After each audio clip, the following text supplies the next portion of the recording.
Assalamualaikum warahmatullahi wabarakatuh. Perkenalkan nama saya Salwa Fajirah dari kelas 2B dengan NPM 2578254 dari program studi Teknologi Rekayasa Internet. Di sini saya akan membuat video hands-on di mata kuliah Teknologi IoT. Nah, di tugas 5 ini kita diminta untuk membuat prototipe, tugas prototipe. Nah, ini ada instruksinya. Buatlah flowchart sebuah rancangan IoT mulai dari sensor, controller, connectivity, hingga aktuator. Lalu jelaskan flowchart tersebut. Setelah itu, buatlah prototipe-nya dengan menggunakan walkme. Lalu sertakan linknya. Lalu buatlah dashboard yang menampilkan fitur dan data dari perangkat IoT yang benar.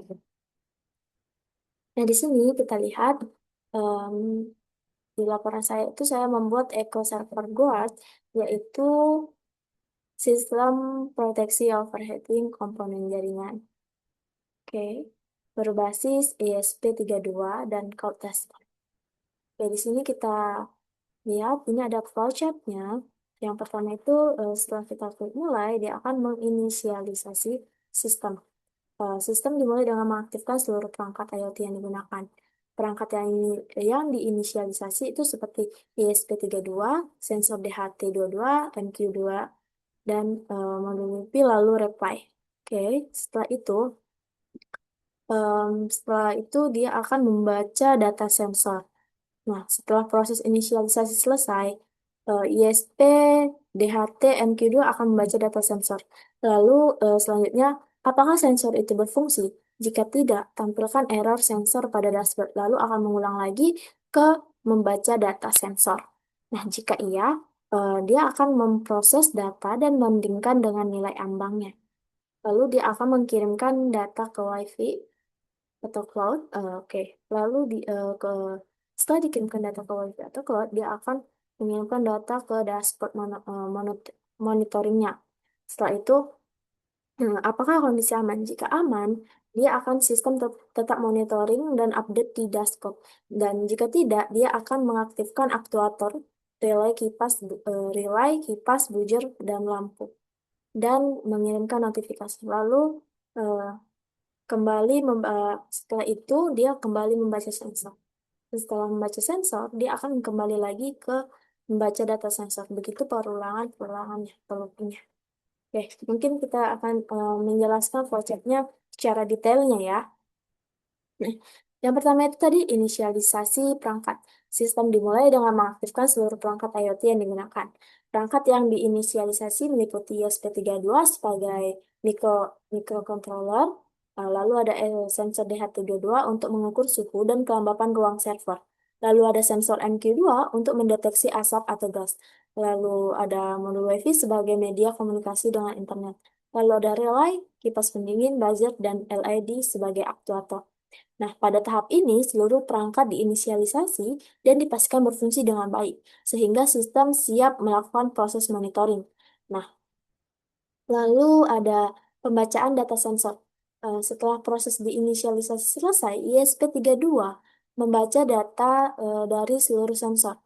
Sensor DHT22 mengukur suhu dan kelembapan ruang server. Lalu sensor MQ2 itu mendeteksi adanya asap atau gas yang berpotensi menyebabkan kebakaran. Lalu data yang diperoleh digunakan sebagai dasar untuk mengetahui kondisi ruang server secara real time. Nah, setelah itu dia akan memeriksa kondisi sensor. Sistem melakukan pemeriksaan untuk memastikan seluruh sensor bekerja dengan baik. Jika sensor mengalami gangguan atau gagal membaca data, sistem akan menampilkan pesan error pada dashboard sebagai informasi kepada pengguna. Jika seluruh sensor berfungsi normal, proses dilanjutkan ke tahap berikutnya. Lalu ada pengolahan data oleh controller. ESP32 menerima seluruh data yang dikirimkan oleh sensor. Data tersebut diproses dan dibandingkan dengan nilai ambang batas atau threshold yang telah ditentukan. Sebagai contoh, jika suhu ruang server harus berada di bawah 30 derajat Celcius. Lalu kelembapan berada pada rentang yang telah ditentukan. Setelah itu sensor MQ2 tidak mendeteksi adanya asap atau gas. Oke, setelah itu sensor MQ2 tidak mendeteksi adanya asap atau gas. Hasil pengolahan ini digunakan untuk menentukan apakah kondisi ruang server berada dalam keadaan aman atau berpotensi mengalami gangguan. Oke. Lalu ini ada komunikasi data lokal, serial communication.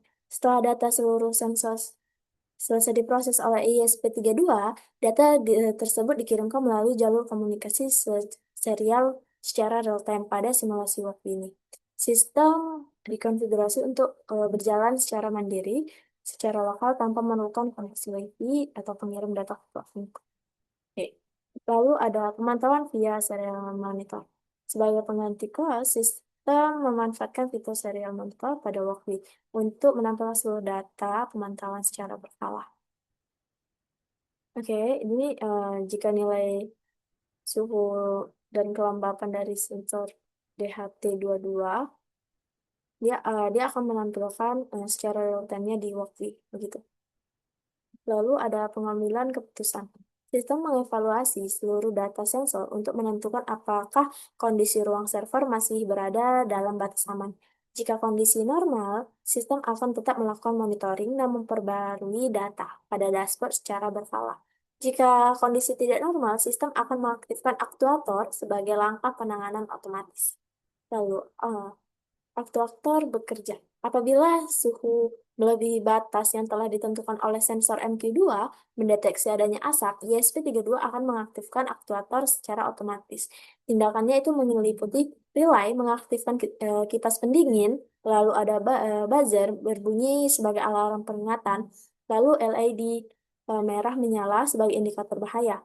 ISP32 mengirimkan notifikasi melalui platform agar pengguna segera mengetahui kondisi ruang server dan dapat mengambil tindakan. Lalu dia akan monitoring berulang atau log. Setelah kondisi kembali normal atau aktuator selesai bekerja, sistem tidak berhenti, melainkan kembali membaca data dari sensor. Proses ini berlangsung secara log atau berulang selama sistem aktif.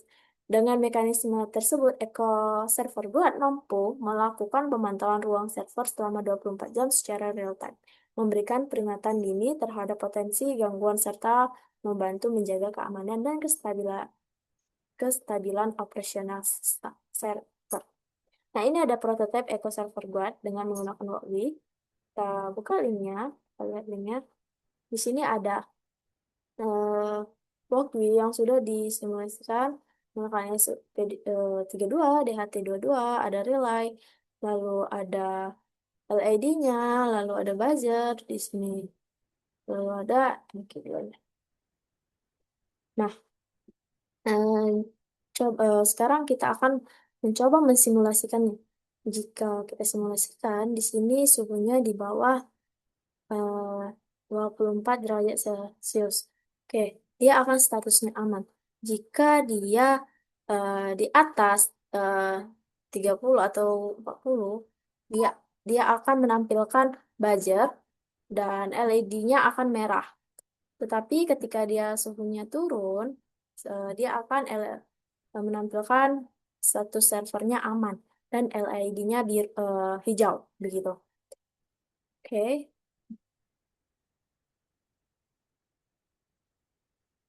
Hmm.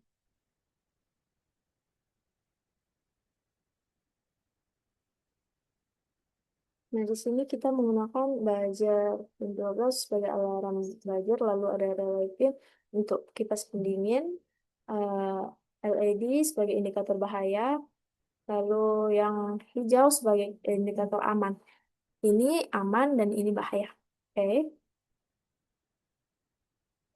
Nah, ini nilai ambang batasnya atau thresholdnya. Comfort temp threshold ini 30 Celcius. Suhu maksimalnya itu 30 derajat Celcius.